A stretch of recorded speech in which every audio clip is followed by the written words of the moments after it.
கடலும் நண்டும் ஃப்ரெண்ட்ஸா இருக்கிறாங்க.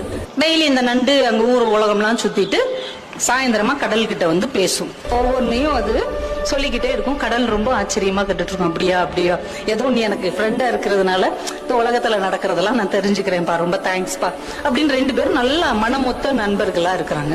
ஆனா இந்த நண்டுக்கு ஒரு குணம் என்னன்னா, அந்த கடற்கரையில அது நடந்து வரும்ல, நடக்கும்போது அந்த கடற்கரையில அதோடைய சுவடு பதியும். அது பாக்குறதுக்கு நட்சத்திரம் மாதிரி அழகா இருக்கும். அதனால அதை நின்று அதை ரசிச்சுக்கிட்டே வரும். தன்னுடைய வலைக்குள்ள நுழையிறதுக்கு முன்னாடி திரும்பி பார்க்குமா, இந்த கடல் அலைய வச்சு அதை உடனே அழிச்சிரும். இது ஒவ்வொரு நாளும் நடக்குது. இது வரவங்கள படக்கு படக்குன்னு அதை அழிச்சிருது. இந்த நண்டுக்கு மனசு என்னமோ பண்ணுது. நம்ம நண்பனுக்கு நம்ம மேல ஏதோ பொறாமை இருக்குதோ, அதால நடக்க முடியாது, நம்மளால நடக்க முடியுது. அந்த பொறாமையில இவன் நம்ம சூட அழிச்சு விடுறானோ, இவன் இவங்க ஃப்ரெண்ட்ஷிப் வச்சுக்கலாமா வேணாமா, ஒரு பொறாமப்படுறவன்லாம் ஒரு நண்பனான்னு மனசுக்குள்ள நினைச்சுக்கிட்டே இருக்குது. இன்னொரு நாளைக்கு இதே மாதிரி பேசிட்டு வருது, வேகமா அதை அழிச்சிருச்சு. இது வலையில நின்று முறைச்சு பார்த்துக்கிட்டே இருக்குது. இன்னொரு நண்டு அந்த வழியாவே போகுது.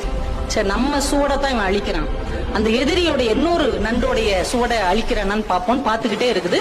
அந்த நண்டோடைய சுவடை இதை அழிக்கவே இல்லை. அந்த நண்டு ஹாயா நடந்து அந்த பக்கம் இருக்கிற ஒரு வலைக்குள்ள போகுது.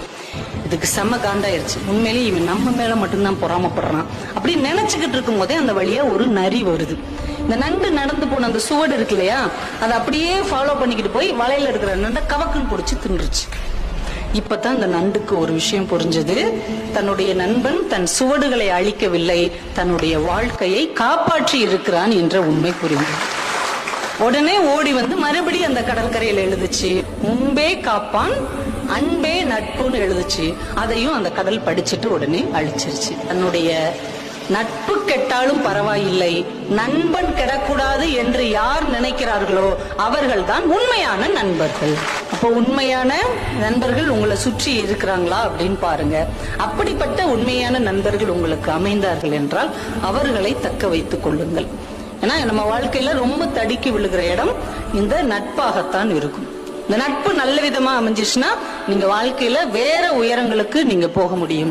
அதே நட்பு கொஞ்சம் ஏறுக்கு மாறாக அமைந்து விட்டால் நம்ம எங்க போய் நிற்போம் அப்படிங்கறதே நமக்கு தெரியாது.